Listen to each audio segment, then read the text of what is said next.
Hi everyone. DICOM image tumor segmentation by invasive weed optimization model को इस video में हम डिस्कस करेंगे। मॉडल से रिलेटेड सोर्स कोड और डॉक्यूमेंट आप डिस्क्रिप्शन में दी हुई लिंक से डाउनलोड कर सकते हैं। तो स्टार्ट करते हैं वीडियो को।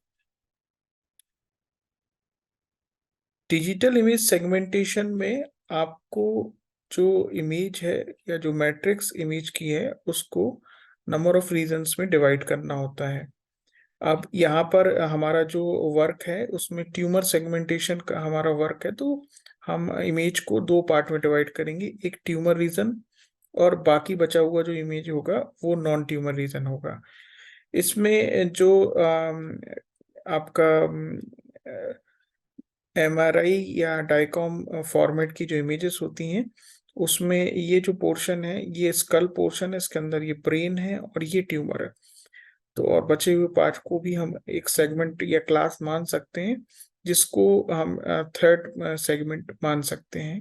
तो एक्चुअल में हम तीन रीजन में इमेज को डिवाइड कर रहे होते हैं। प्रपोज मॉडल की बात करें तो हमारे पास डाइकॉम इमेजेस होती हैं, उसको हम प्री प्रोसेस करते हैं। प्री प्रोसेसिंग में डाइकॉम इमेज फॉर्मेट को पहले रीड किया जाता है, नॉर्मल ग्रे फॉर्मेट में कन्वर्ट कर देते हैं और फिर उसमें नॉइज रिमूव करने के लिए फिल्टर अप्लाई करते हैं। फिल्टर्ड इमेज को हम अपने इन्वेसिव वीड ऑप्टिमाइजेशन एल्गोरिथम में पास करते हैं।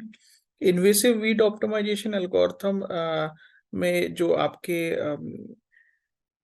वीड है उसको आप शफल आउट करते हैं और जो आपका रिप्रोडक्शन और स्पेटियल डिस्ट्रीब्यूशन डिस्पर्शन स्टेप्स हैं वो आप फॉलो करते हैं, ताकि आपको एक ऐसा क्लस्टर सेंटर्स के सेट मिले जो कि बढ़िया काम कर रहे हैं। तो जो डिस्टेंस है या फिर जो फिटनेस है वो आपके क्लस्टर सेंटर की डिस्टेंस की मदद से हम कैलकुलेट करते हैं। मतलब यदि किसी पिक्सल सेट को हमने क्लस्टर सेंटर माना है तो उसका बचे हुए पिक्सल्स के साथ कितना डिस्टेंस है, उस डिस्टेंस के सम को आप फिटनेस समझते हैं।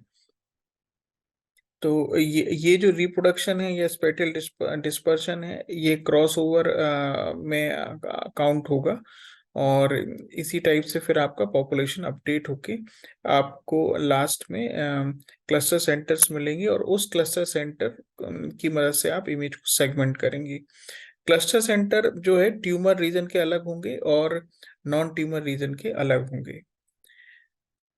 इस मॉडल को हमने एफसीएम और रफ सेट के मॉडल से कंपेयर किया है, जो कि IEEE के पेपर से हमने लिया हुआ है। अब देखते हैं हम अपने प्रपोज्ड वर्क को। तो ये हमारा प्रपोज्ड वर्क है या वो कोड फाइल्स हैं जब आप डाउनलोड करेंगे और आपको मिलेंगी। इसमें आपको जो रन करना है वो ब्रेन ट्यूमर मॉडिफायर नाम का फंक्शन रन करना है। ये ऑटोमेटिक अंदर इन्वेसिव वीड ऑप्टिमाइजेशन फंक्शन को कॉल कर लेगा।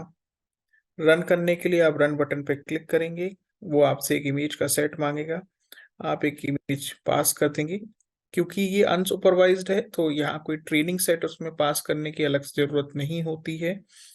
आप इसमें डायरेक्ट इमेज सेलेक्ट करेंगे और वो उसको क्लस्टर करके देगा। वहीं एफसीएम में आपको इमेज या ट्रेनिंग सेट आपको पहले पास करना होगा, तब जाके जब ट्रेन मॉडल हो जाएगा फिर वो क्लस्टरिंग करेगा।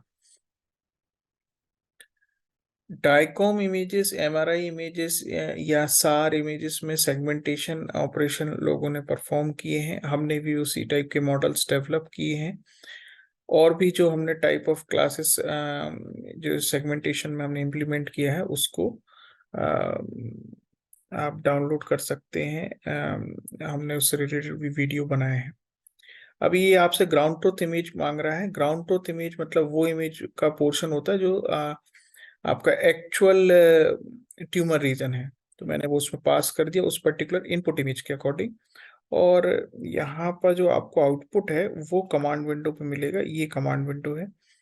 और ये accuracy, precision, recall, F measure वगैरह के जो पैरामीटर्स हैं वो उस इमेज के करस्पॉन्ड में आपको मिलेंगे। यहाँ पर क्योंकि हमने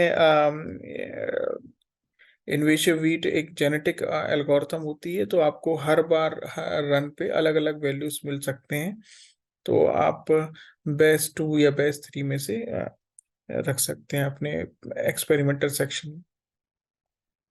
आई होप ये वीडियो आपको समझ में आया होगा और आपको इससे अपने मॉडल को डेवलप करने में मदद मिलेगी। आपके पास कोई सजेशन है या आपको कोई डिस्कशन करना है अपने रिसर्च टॉपिक से रिलेटेड, तो आप मुझे कमेंट कर सकते हैं, मैं उसका आंसर करूंगा। आप मुझसे कांटेक्ट भी कर सकते हैं। Thanks for watching.